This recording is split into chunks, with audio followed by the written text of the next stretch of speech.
Good morning, all, and good evening to those in Palestine. I'm Marcus, and this is direct from Palestine. We have the honor today to hear from Dr. Mahmoud Alharazin. They're at the Al Aqsa Hospital in Deir al-Bala.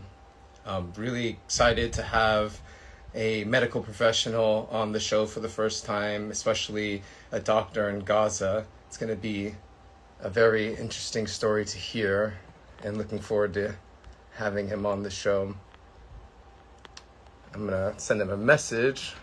I was just talking to him a second ago, so hopefully he's able to join. You never know with the connection in Gaza. But yeah, we'll see.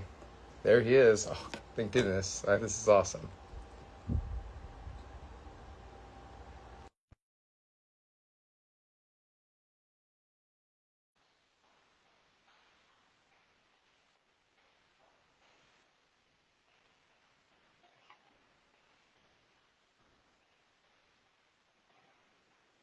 Hey, how's it going? Can you hear me just fine? Hello? Hey, yeah, Mahmoud, can you hear me? Yes, yes, I can hear you clearly. Excellent. Hey, it's an honor to have you on the show and a pleasure to meet you on camera for the first time. And to everyone, again, this is direct from Palestine, episode 7. This is going to be Dr. Mahmoud Alharazin. I hope I'm saying your last name correctly. It's Alharazin, but it's good. Alharazin. Not bad. Yes. I'm doing my best. It's a The pleasure to meet you. the honor is truly, yeah, the honor is truly mine. Yeah, I no, feel it's really honored to meet you too. yeah. And thanks for taking the time out of your schedule and especially seeing all the crazy things that are happening out in your area to have you just take time to have a moment of vulnerability with us to share about your life and about what's going on out in Deir al-Bala. The honor's truly mine. Um, Yes. would you like to begin with like saying something a little bit about yourself before we go into the questions? Yes, yes. For everyone who don't know me, I am Mahmoud Alharazin, an ER doctor at the Lauda Hospital and the Al-Aqsa Hospital. I work there as a volunteer doctor. Since the beginning of the war, I volunteered. I started in the Al-Aqsa Hospital first. Then in last June 2024, I also volunteered to work in the Lauda Hospital too. Now I work in two hospitals at the ER department there. And thank you for everything you're doing to protect your community and just again the images that you've shared with me over these past couple of weeks and everything, getting to know you. Like I mean, you see trauma on a daily basis. Um, Thank you for introducing yourself and sharing more about yourself. I just realized I have a alarm still on my phone, so I'm gonna turn that off so it doesn't interrupt our show. Okay. Okay, I'm back. Sorry about that. Yes. Um, but yeah, so can you tell us more about a little bit before all this began? What was your favorite activity or hobby before all this? My favorite hobby before the war was hanging out. I loved walking by the beach, walking on Al Ramal Street, which is considered the best street in all of Gaza. It has a lot of restaurants, cafes, shops. I really liked drinking coffee with my friends, watching movies, reading books, listening to music, a lot of things. Yeah, But coffee's life, man. Like I understand that, and I mean the beaches in Gaza I've noticed are so beautiful, and usually when I ask that question to a lot of folks who have been on this series, they say the beach like brings them happiness too. So it's amazing how everyone there is so connected to the sea. And yes, yes, it's a beautiful sight. Every summer we go there to swim and you know, when you look at the beach and at the sea, you feel calmness, you feel a little bit happy. Yeah. It's an activity that brings relief and happiness to every person who does it. Yeah, and it looks like it's still bringing happiness to people now as I seeing all these videos of people just cooling down and everything by the ocean Yes, and just enjoying themselves. And I hope that eventually you're going to be able to go there and actually relax and not have to worry about this nonsense that keeps happening to you and your community, and all in the name of racism. It's super upsetting. Sorry to get off topic here. Yeah, to kind of go back to the questions and everything, were you involved in any community groups or any organizations prior to all this? As a doctor, I'm sure you were involved with a lot of, at least helping out people, but I don't know if there was like official organizations. yes, sure. I volunteered with medical groups to run free health clinics in the community before the war. Also, I finished my internship, and after that, I started to volunteer in this medical groups. And I was preparing myself to the employment exams before the war started, and everything got mixed up. And if just out of curiosity, this kind of goes off the train of questions that we had planned out, but um, when October 7th happened, how shortly after that did you have to evacuate your area or just have a change of setting? We only stayed in Gaza for like 10 days. 10 days, Hmm. these first 10 days of the war were really chaotic. Every night there was a lot of airstrikes, Yeah, bombardment. Every hit at night felt close to home. Me and my family, we used to gather at the middle of the house. We have our nephews with us. We try to calm them to calm them and to reassure them that it will pass, and they were very terrified. After that, we took a decision as a family to leave the area and evacuate to Deir al-Balah in the middle area, and to stay there until everything is solved, which lasted for yeah, a long time, as yeah. you've seen and as you've seen on the news. Yeah, I mean, we're coming up on 2 years with this increased chaos because, I mean, as we all know, the Nakba never stopped in 1948. It's just continued on, and Yes, it's just an escalation of Zionism not being put in check. Um, say this message quite often in my content to everybody. Zionism is racism. It has no place on this earth. It has hijacked Judaism, which is usually a peaceful religion, but as you can see, with the increased attacks in Gaza and then the allowing of encroachment of Palestinian lands in the West Bank, we cannot allow it to continue. Um, yes, you are right about that. yeah. Um, well, so on a more positive note, at least for the time being, would you like to share more about like yourself and your family and how you're connected with with your land there in Gaza, like where you're originally from? My background is my full name is Mahmoud Alharazin. I come from a medium-sized family in Ashijaiya, which has deep roots in the area for generations. We are a tight-knit community, and this has always been my home. Yeah, and yeah, the community being so tight knit there, I could see even with like everybody moving and being displaced, that everyone still finds time to be very welcoming, even though I understand with the lack of resources, it can be very competitive. But the Palestinian community, I notice, is very steadfast and very welcoming to each other. So I hope that continues to keep up. So you currently reside right now in Deir al-Balah. can you share more about the community there?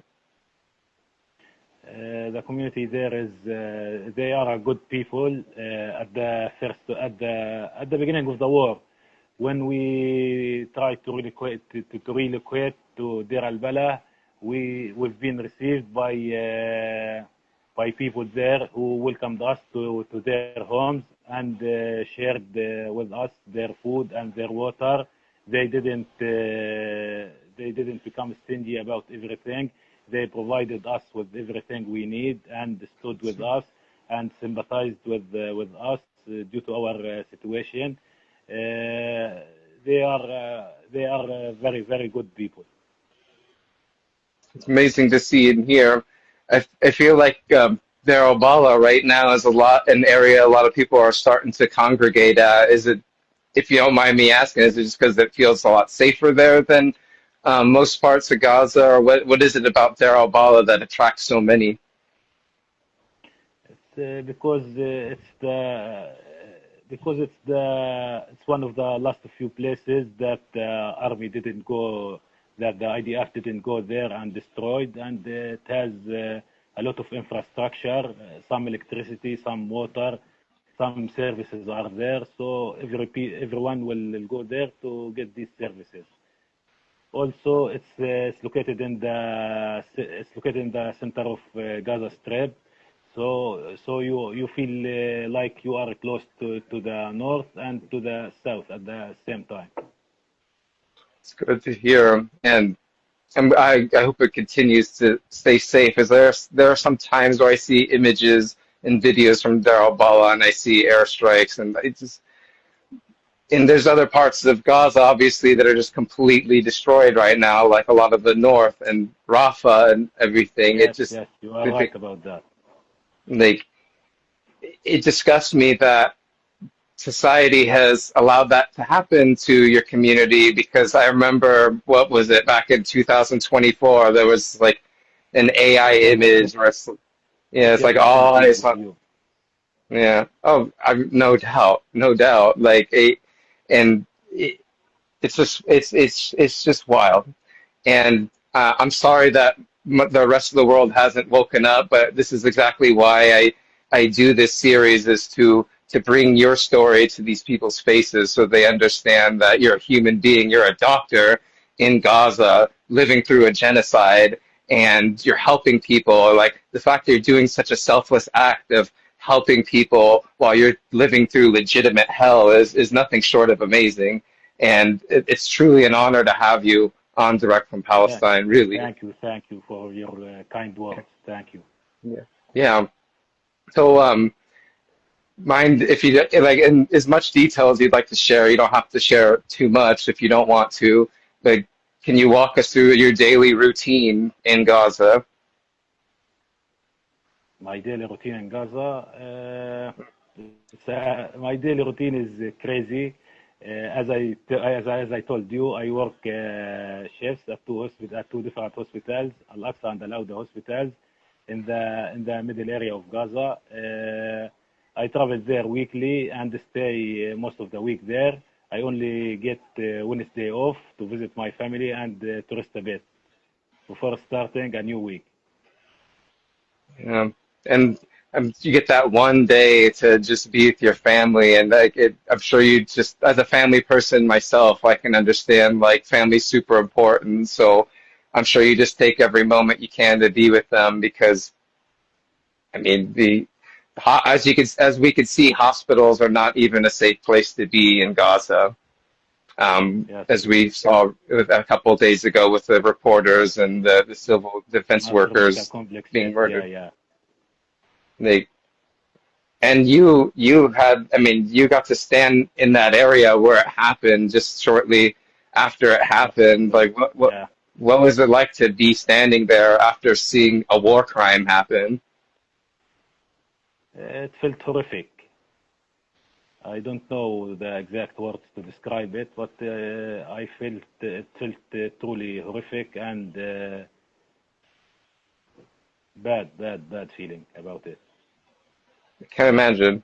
I remember that seeing the video of that shortly before I went to bed here in the United States.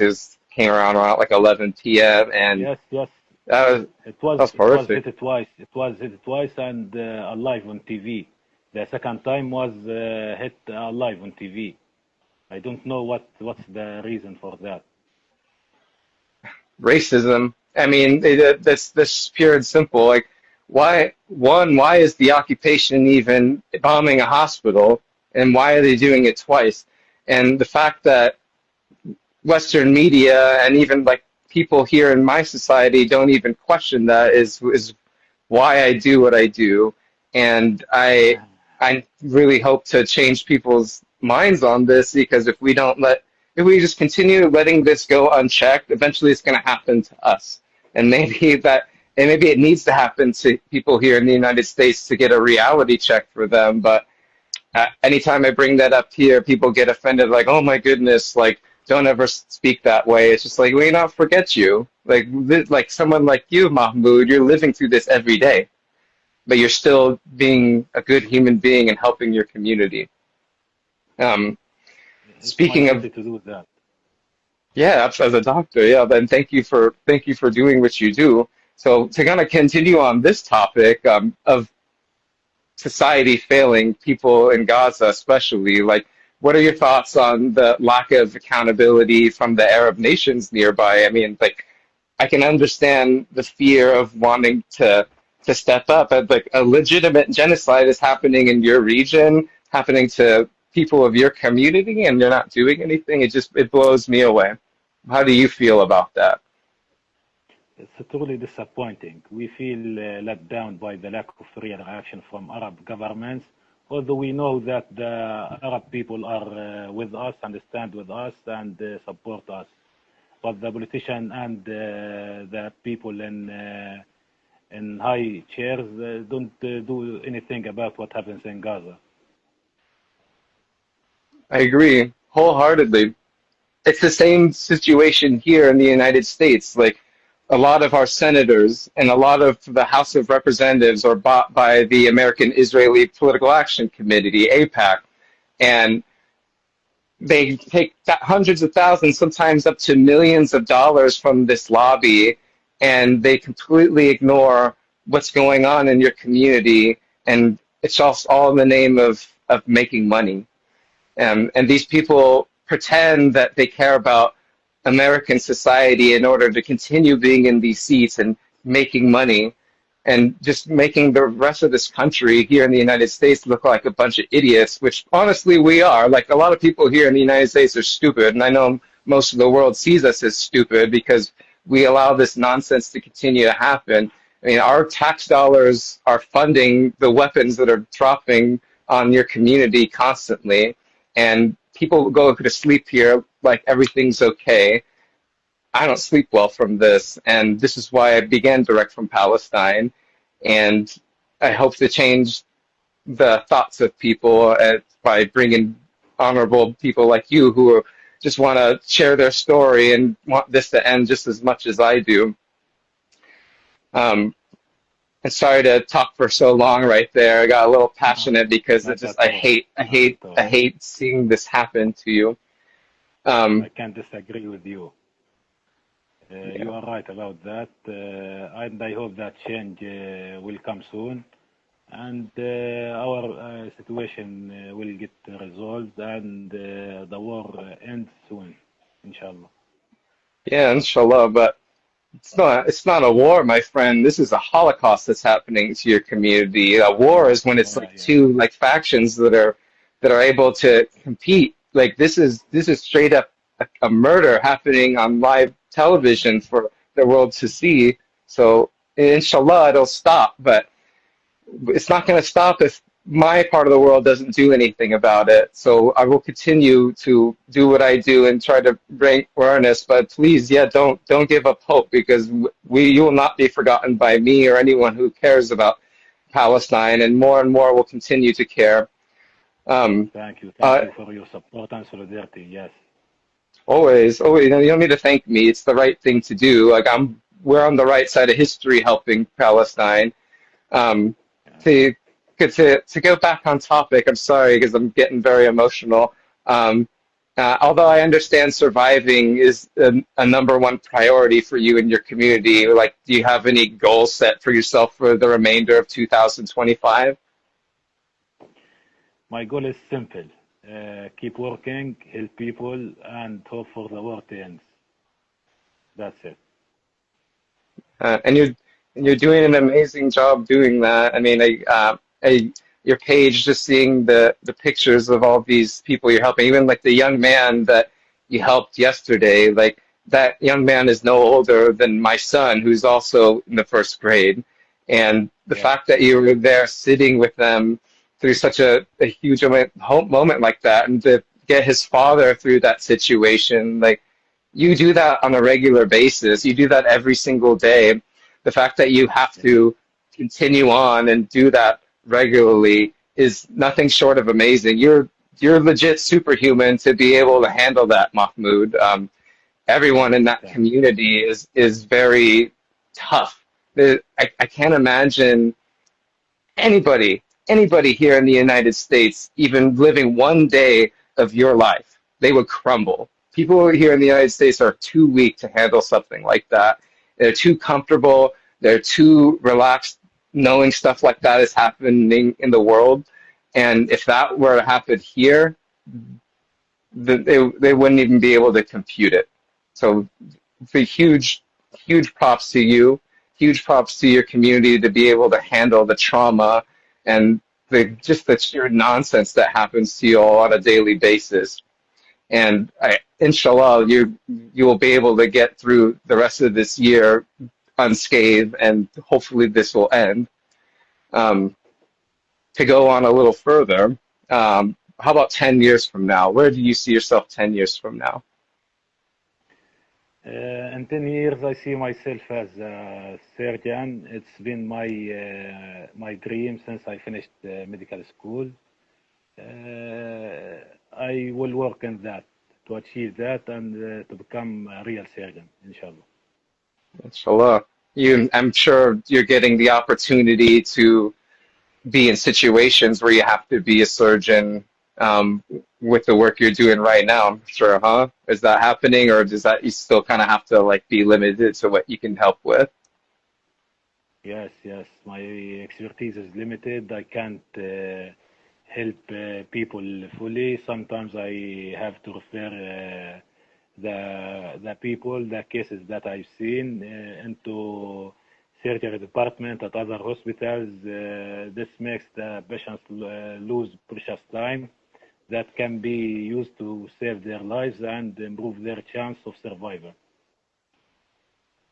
And it's amazing that you're all functioning still with everything that's going on. And um, to go off topic just for a second, like as a citizen of planet Earth, what can society do to be a better service to you and other doctors in Gaza to be a big support? I'm sure resources, they're very limited. What can society do to protect you? We need a lot of resources, better resources. Most of the hospitals now don't have antibiotics and analgesics. The basic thing that hospital used to have, the gauze and the gauze to for the wounds. Most of the hospitals nowadays don't have it in Gaza. Most of the war casualties get infected wounds get due to the absence of gauze and antibiotics. We don't have we have a very little in distant areas in small amounts. It's not enough to provide the people with all the people with antibiotics and gauze. These are basic stuff to heal the people and to treat them. Don't even the And basics. on other note, in Gaza Strip, we only have two working devices for brain CT. and two working CT devices. One is in Yafa Hospital in the middle area, and the other one in Khan Yunis in the south. When you have a patient with head trauma and severe head trauma, and there is suspected there is the breast skull fracture and brain injury and cerebral bleeding, we send them into these hospitals, and with the situation as it is, the road needs the trip needs like 2 hours for the patient to go and come back with the CT scan. This is a precious time that these patients need and cannot lose. I mean, the fact that the resources are so limited to where you have one in the north and one to the south, pretty much leaving anyone in central Gaza unhelped. We have a question in the chat. Someone said you were lying. What about Al-Aqsa Hospital? So Asma, can you please elaborate on what your question? What is he lying about? I'm confused on what the question is. What are you talking about? Sorry, the battery is low. Oh, no worries. No, you're okay. It looked like there was a question in the chat, and someone was questioning something you said, so I was wondering what she was wondering. Asma, did you want to ask your question? What was your question, if you could elaborate? But no, while we wait on her question there, are there any organizations or anyone who works directly with the hospital that people around the world can donate to, or like try to get you the resources that you all need? Oh, we might have lost them.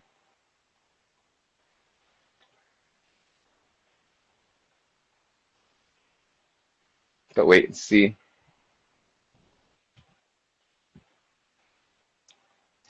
But yeah, looks like we lost them for a second here. So please take a look. Asma, I'm very curious. You're saying that you're kind of saying that he was lying. What's the question? I'm very curious. Like, what is he lying about? Because I looked up the hospital that he's at, and it's in Deir al-Balah.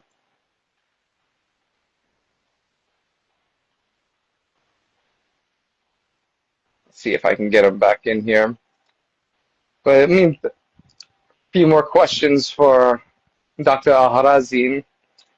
But it's really great to have a medical professional on Direct from Palestine for the first time, and seeing this gentleman's photos of the people he's helped and where he's at. It's been really great connecting with him, and hope we can have another interview like this in the future. But as for now, it looks like he might have got disconnected. Says he's active. Let me see if I can get him back in here. But if not, I appreciate everyone who joined today. First time I've launched a live episode in quite some time since Fada Sur. This is Direct from Palestine, episode 7 with Dr. Mahmoud Alharazin. It's going to be episode 7 because episode 7 originally was going to be with Mahmoud Salman. And Mahmoud Salman is a hip-hop artist in Gaza, and we will still interview him. We're just waiting on our translator, Muhammad, to be available. And again, Asma, you're saying he's lying, but what is he lying about? I'm curious if you could elaborate on that, because this gentleman, I looked him up even on LinkedIn. He's a real doctor, and looked at the area he's in, checked out the hospital he's at. Looks like it's still one of the only active hospitals in your area. But I mean, heck, you're in Deir al-Balah too, so that's why I care about your opinion, and I want to know what is it that you believe that he's lying about, so that way the audience who's still with us or anyone who watches this video later can understand what you're trying to say.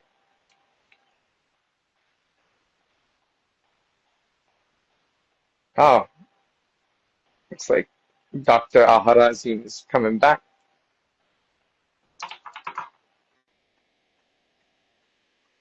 I just sent you an invite, Mahmoud, but or I accepted your invite. Let me see if I. Usually, it's better if I send it to you. Give me 1 second here. Oh,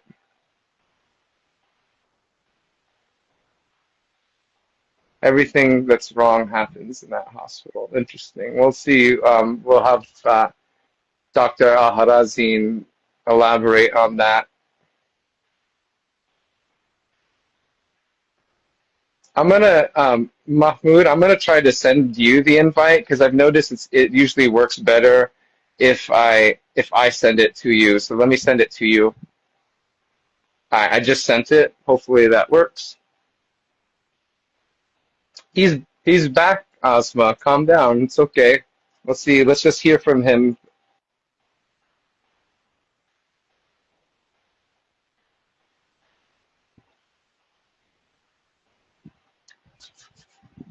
Give him a second to connect here. I sent you the invite there, Dr. Alharazin, so let's wait to see if you're able to join. I know connection's pretty limited.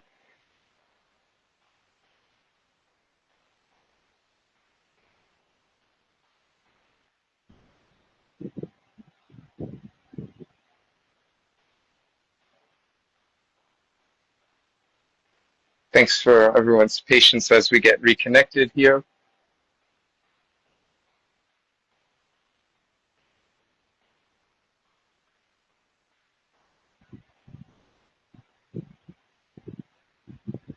It says he's unable to join. Here, 1 second. I'm going to try to send you another invite, Mahmoud. Let's see if that works. Come on. Yeah, Instagram can sometimes be a little annoying. Let's try to send it again.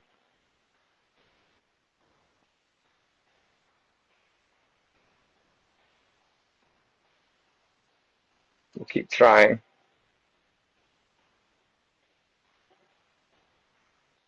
And if we're not able to get connected, it was a good interview. I will put in the caption more about, hopefully you'll get the opportunity to speak because I'm very curious about the hospital, especially if you have someone in Dar al-Bala asking about it.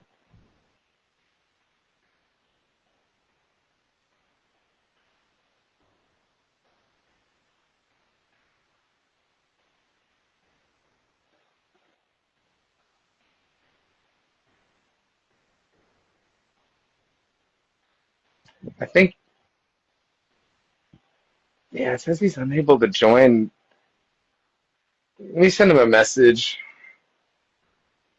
and let him know I'm going to send him an invite.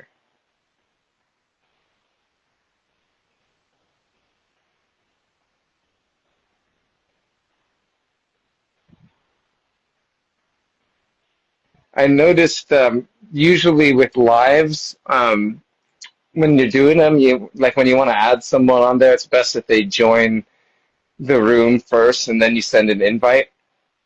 That way the connection's a little better. But I don't see him in here yet. I just see just a couple people who are watching. Um, but hopefully, um,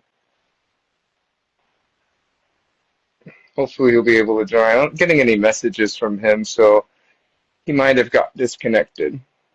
I'm going to give him another moment, see if he's able to join. But yeah,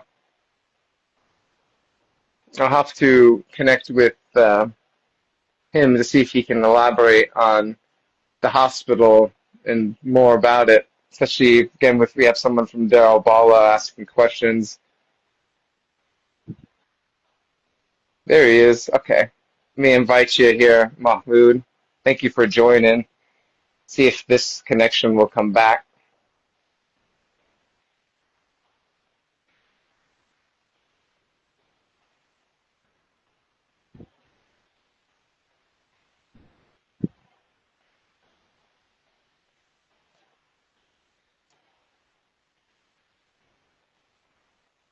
I know the lives sometimes have connection issues, so hopefully this doesn't continue.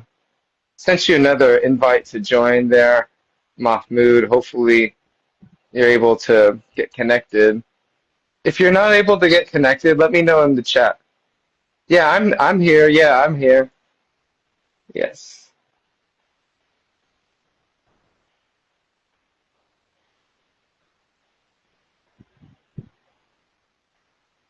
All right. Let's see if this works because I sent you another one. It says you're unable to join. Jeez. I don't know if it's just the connection issue there in Gaza. I might do part 2 of this interview here in a second, try to launch it again. Maybe that'll help. There we go. Okay, hey. Perfect. Thanks Okay. for joining. Perfect. So So it looks like a comment that we have in the chat. It says, "What about all the villains who are hiding in Al-Aqsa Hospital? Like, there's villains hiding in there." I don't know. So that's just a very interesting question. And then yeah, I'll have to ask because the person asking that question also resides in Deir al-Bala, and that's why I wanted to see if you could elaborate on that. But um, so at least at least it sounds like with the hospital, it's still functioning there. So I mean, thank you for taking care of that community. And then to kind of wrap up at least the line of questions, and then we can continue talking about whatever you want to continue on if of course if you have the time. In Gaza, like after all this is done, when the occupation is dismantled, we've defeated Zionism, and society will hopefully be back to normal. Because I can't imagine another future like that. And I think we might have lost you. Got some connection issues. See a circle going around his face, and he is gone. Well, I'll give it another moment. It's been a lot of connection issues for the end of this interview. But thank you again for everyone who has joined. Again, this is Direct from Palestine, episode 7. We had the honor to hear from Dr. Mahmoud Alharazin. He is a doctor in Gaza over in Deir al-Bala at the Al-Aqsa Hospital. And it's truly an honor, yeah, to have a medical professional come on and share more about himself and his situation. He's back now. I'm going to see if I can get him to come back on the live. There we go. Hey. okay. Camera splitter on. There we go. I don't know where you might have got disconnected, but what I was asking is when all this is finally over, do you plan on settling in Gaza and staying there, or are you going to plan on leaving? What's that plan? Hopefully, yes. I'll try to stay in Gaza to rebuild and to stay. It's my home. I can't go anywhere else. Yeah, that's and totally honorable. I have I have some plans to specialize in surgery abroad. Maybe I go outside of Gaza to specialize in surgery, and then come back to help my people, to treat them and to stand with them and to Yeah, rebuild our home. And I am planning to stay in Gaza, inshallah. shalom. Yeah, that the rebuilding of Gaza is going to be the greatest construction project known to man. And it's not going to be the, part of my French, the fucking Riviera like Donald Trump and Bibi Netanyahu want those pieces of shit. We're going to rebuild it in the image of the people of Gaza want to see it in, not these oligarchs that are trying to take over the world. Um, and it's going to be beautiful because it already was a beautiful city and beautiful part of the world, and it's been stolen from you and your community at this time. But inshallah, we're going to see it built back better than ever once we dismantle Zionism and get rid of it for good. Well, that's the end of the foundational questions. Your English is pretty good, man. Like I think you're just being a little insecure about yourself. I Modest, understand. I think maybe. Yeah, your English is you've been speaking very well. I'm very honored to have this convo. Um, Me is there too, me too. is there any questions that you think I might have missed, or is there anything you want to ask about me or anything? Like, wait, floor is yours. Uh, I want to share a bit about myself. Yeah. Recently, a few weeks ago, me and my family tried to visit our home after the IDF withdrew temporarily from our area. We've gone to our neighborhood to check the area and to check our house and to see what's become of it. We've gone there to check on the house, and we were shocked with what we've seen of destruction, and everything is destroyed there. Our house is completely gone. I'm so sorry to hear that. And it was standing for a good amount of time, and then when you finally went back, it's gone. When was the last Uh, time you saw your home standing? During the last ceasefire, the 3 months of the ceasefire, we were staying in Deir al-Bala, and finally we got back to our homes in Gaza. We stayed in our home like for 3 months. There was a little bit of damages. There was shattered glasses. Some walls were hit by bullets. Yeah. There was some holes in the walls. It was simple things, partial damages. It can be rebuilt and it can be repaired. That's what we thought until the last thing happened when we've gone to see our home. It was completely gone. And it makes me wonder, like, if the IOF specifically targeted your home. It's like kind of like when I first met you is shortly after Anas al-Sharif was murdered, and I had let you know I was like you should not use WhatsApp anymore because you're a doctor, and like he was like I could make you a target.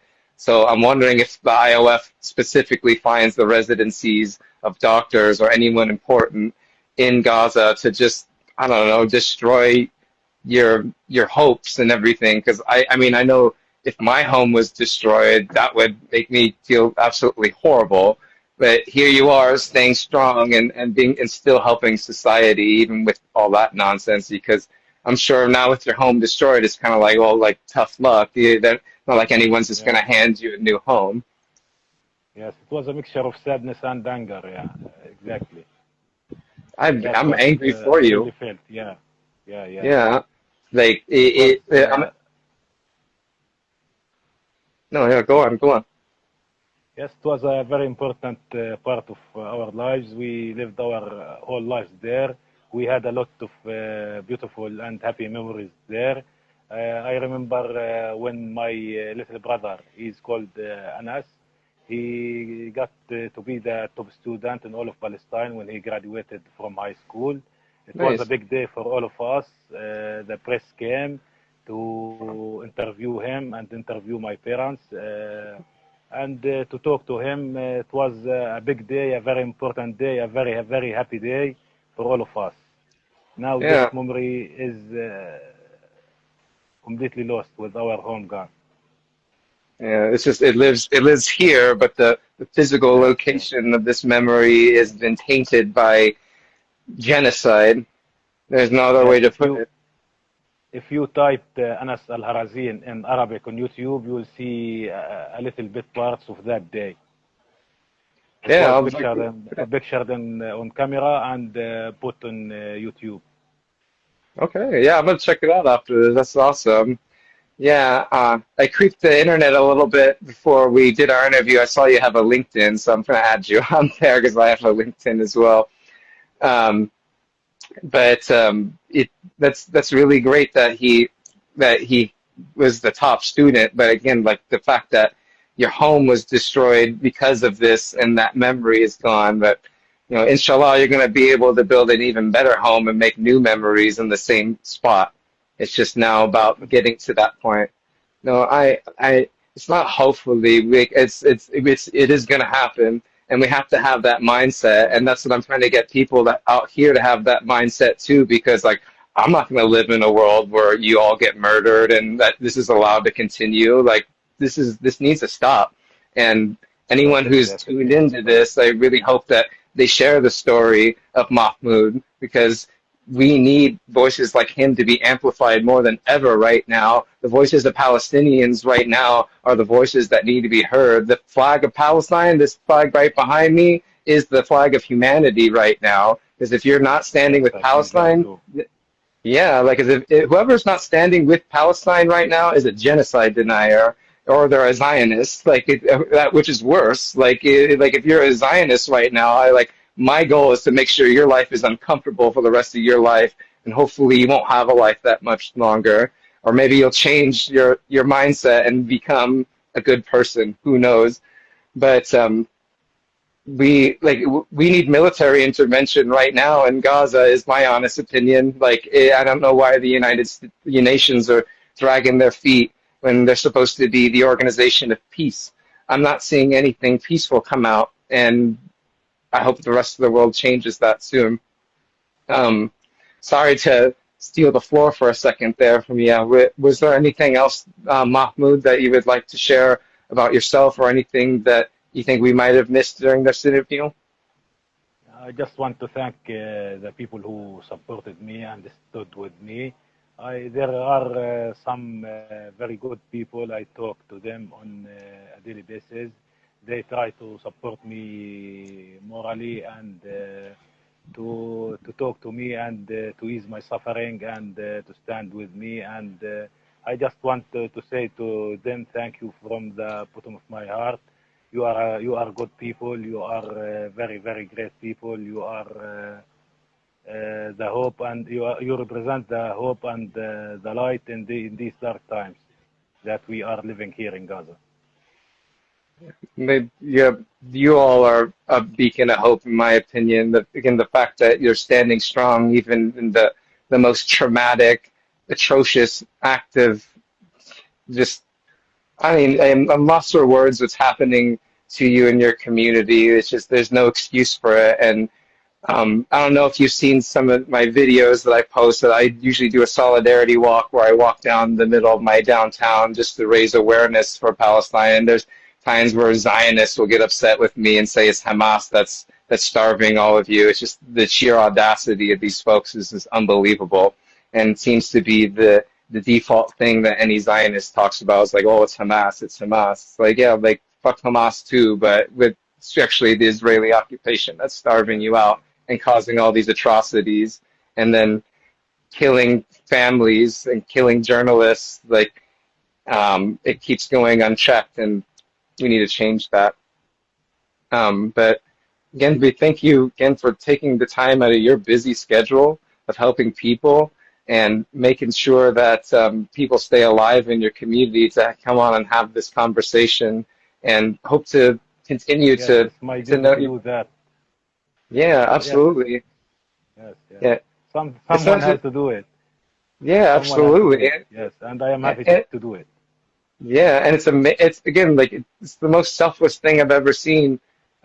It's truly an honor just to have you on here. So thank you again for your time, and looking forward to And thank you for getting to the know you space. more. Yeah. Oh, no need to thank me. This is the right thing to do. Like, if the media is not going to do it, I'm going to do it. So that way people can hear your stories. Um, and hopefully we could circle back sometime in the future and check in with you. But I'll continue talking with you and getting to know you throughout time. But yeah, if you end up working with an organization soon that's going to directly hook you up with resources, please let me know, so that way I'm able to support you all. And again, folks, this is Direct from Palestine, episode 7. We had the honor to hear from Dr. Mahmoud Alharazin over in Deir al-Bala in the Al-Aqsa Hospital. Thank you again for your time, Mahmoud, and free Palestine, everybody. Free Palestine. The honor is all mine. Thank you. Take care, Mahmoud. See you soon.